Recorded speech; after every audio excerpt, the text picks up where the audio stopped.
everyone, and welcome back to my little queer bookish universe. I'm Anna from Blackhaired Tree, and today we're setting up my July reading journal. I have 3 books to share with you this month, but first it's time to continue the little fairy tale that's been unfolding throughout this journal. This is chapter 7, and I think this might be one of my favorite chapter spreads so far. I decided to only use one powerful image this month. It perfectly captures the quiet intimacy I want for this chapter. I start by tearing the edges of the print to leave a narrow white border around it. It gives the image a softer look. Sorry about the overhead glare, by the way. One of my ring lights had an accident and I'm waiting to replace it.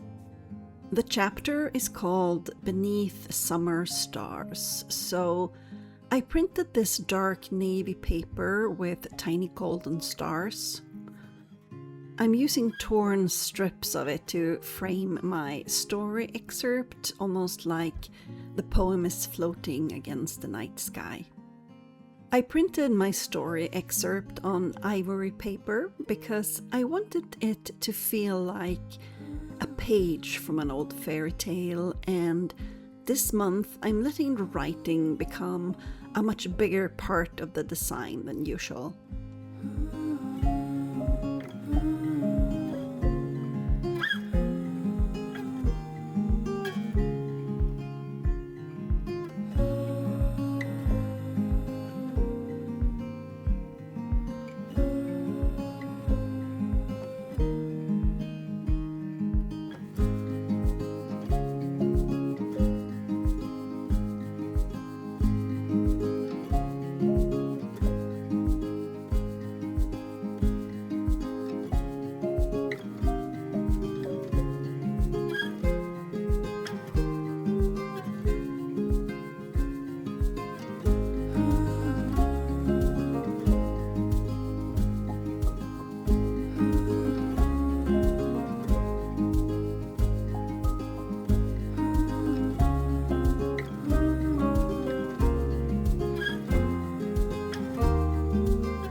Smaller quotes were printed on ordinary copy paper and soaked in tea to give them a warm vintage look.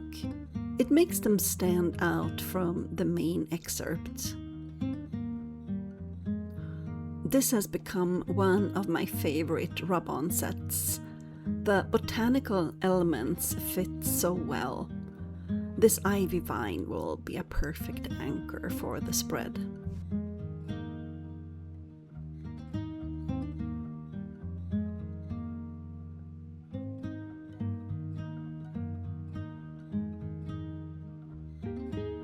When you work with rub-ons this large, you really have to take care to rub the entire design several times. There's nothing worse than lifting the transfer sheet only to discover one tiny leaf didn't stick.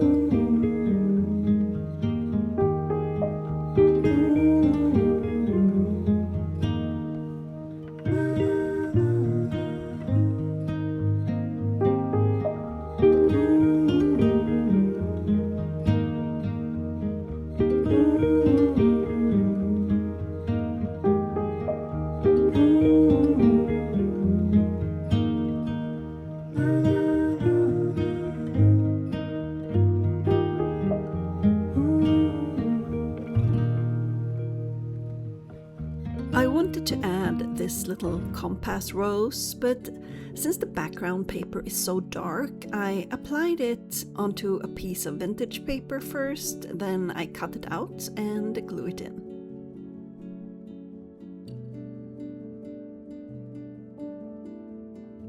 These little wax seals are images I found online and just printed in a few different sizes. They make a nice addition. And I'm using the same technique on this crystal ball as with the compass rose, applying it to a light paper first before adding it to the page to make sure it stands out against the dark blue.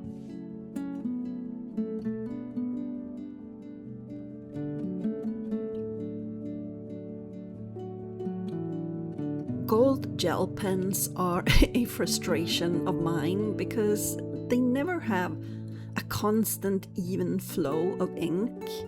But I found a gold Posca marker that is a lot more trustworthy and draws nice clear gold decorations. I'm just going to add tiny little stars and sparkles around the moths.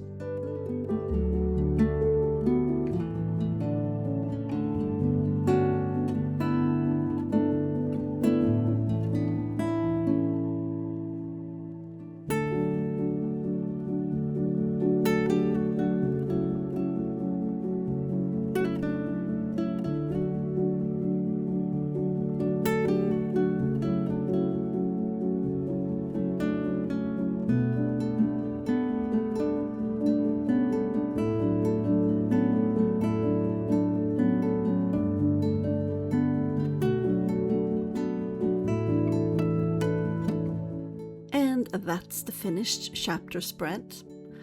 I wanted it to feel magical and sensual, and I'm very happy with the results. The first book I finished this month is Nemesis Mine by Amy Archer. I saw this recommended on Instagram and thought it sounded like something I might enjoy. It's an enemies to lovers romance, if that was in any way unclear.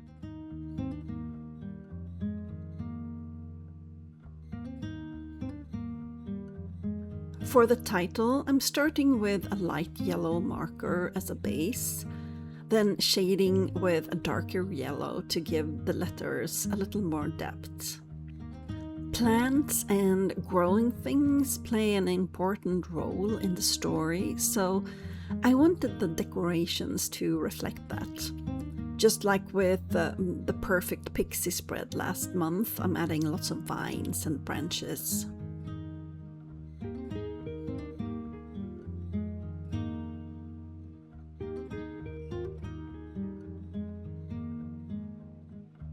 For the little information card, I'm writing the book details on a scrap of paper before distressing the edges with a dark brown ink.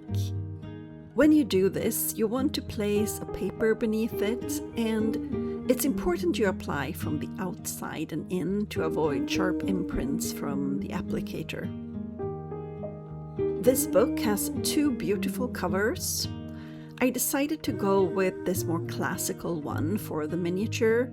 This image of the two main characters is from the alternative cover, which is also gorgeous. Cyrus, the anti-hero of the story, is a so-called wrongdoer, and Maximilian, his arch nemesis, is a celebrated champion that Cyrus loathes. Champions protect their chosen villages and are celebrated and adored. Wrongdoers pretty much pick a village to terrorize, and the inhabitants need to pacify them by bringing them offerings. So, Maximilian, the champion's life, isn't all sunshine and rainbows, and he's worried about being voted out in the upcoming champion election. So he proposes the idea of a rivalry to Cyrus, where they have public sword fights. They both stand to gain from this, so Cyrus accepts. They spent a lot of time together planning their fights, and Cyrus realizes Maximilian might not be so bad after all. There's a lot of sword fighting in this one, if the images didn't give you enough of a clue.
That's the finished spread.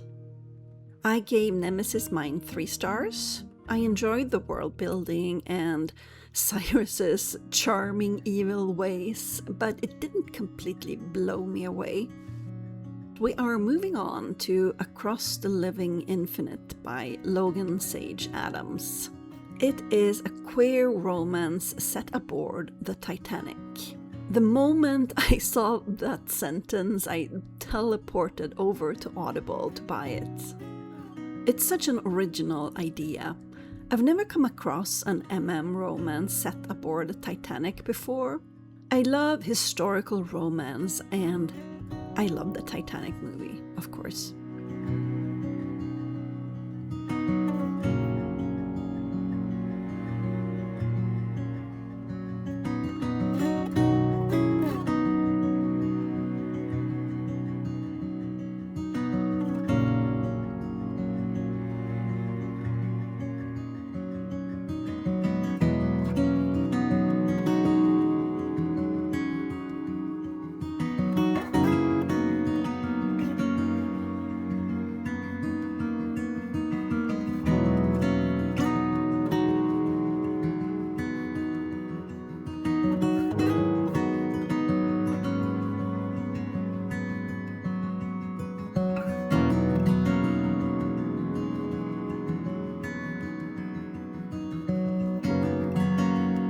For this spread, I wanted to stay away from the more obvious nautical decorations, like anchors and lifebuoys.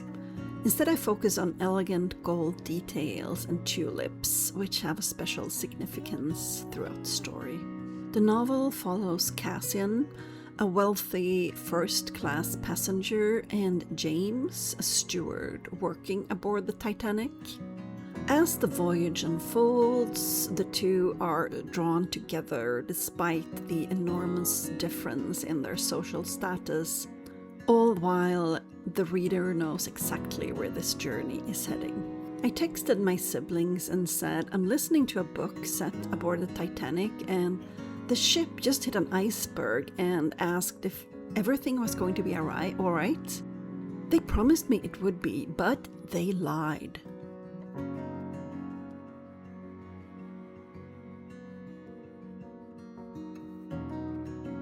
Cassian is the most self-centered character I have ever come across as a protagonist. It took me a while to warm up to him.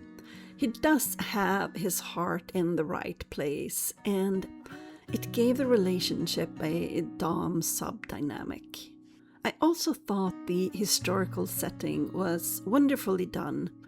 You can tell the author put a lot of care into recreating life aboard the Titanic, and that atmosphere really carried the story for me.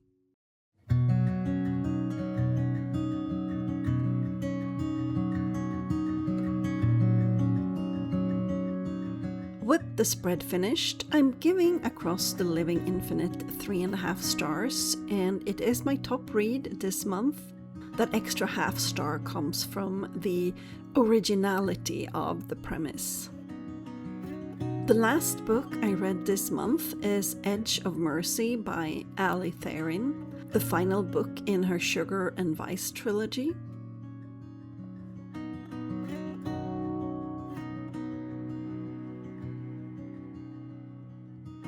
For this spread, I'm framing the page with this dark blue paper that I tore from the back of a midnight blue journal. I wanted that darker color palette because Reese has gone down a much darker path, and I wanted the spread to reflect that. These pages are surprisingly difficult to tear. They never rip where you want them to, so after a few attempts, I eventually decided, oh well, that'll do.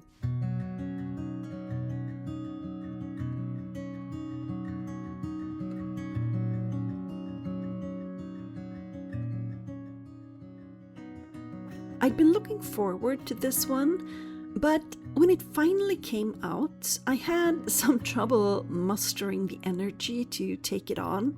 I had to re-listen to book 2 first because I'd completely forgotten the plot, and this one picks up immediately where number 2 left off. I'm mixing my printed images with some stickers from my stash. I have far too many stickers and I always forget to use them, so I'm trying to be a little better about that. I thought this particular figure was a really good match for Reese. If you haven't read this series, it follows Reese, the empath, and Evan Grayson, the empath hunter. By this point in the story, they're well past the enemies to lovers stage. Now they're enemies and lovers, which is a great trope. It's urban fantasy mixed with mystery and romance, and I've really enjoyed the alternative world the author has built. Pacifist empath Reese has become corrupted now and doesn't hesitate to invoke chaos and violence. Evan has to stop him, but they also share a mutual attraction. And also there's this obstacle of the two of them not being able to touch, which has really put a damper on the spice level in the previous books.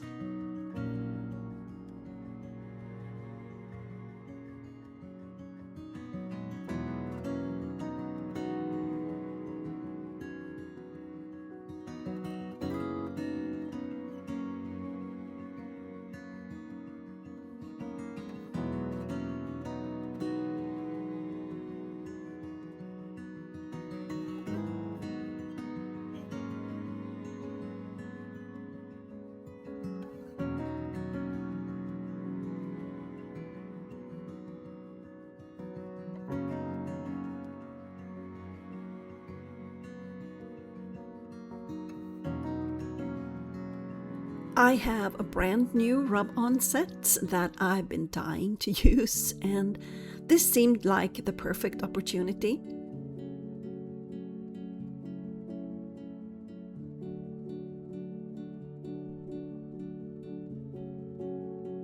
The word cuddle seemed appropriate, as that is what they want to do, and the little blue stars fit the mood of the spread beautifully. I've linked to the shop where I get them in the description. They ship internationally.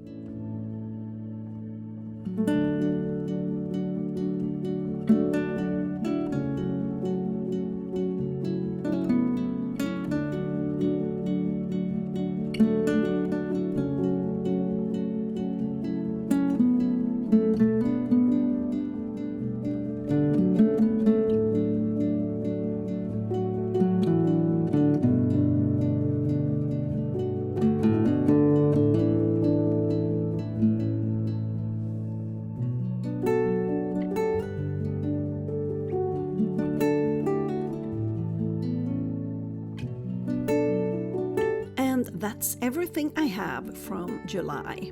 I hope you enjoyed spending a little time with me as we continue the fairy tale and filled a few more pages of the journal. I always love seeing your comments about the books you've been reading as well, so let me know if you've read any of these or if you have any recommendations you think I should add to my TBR.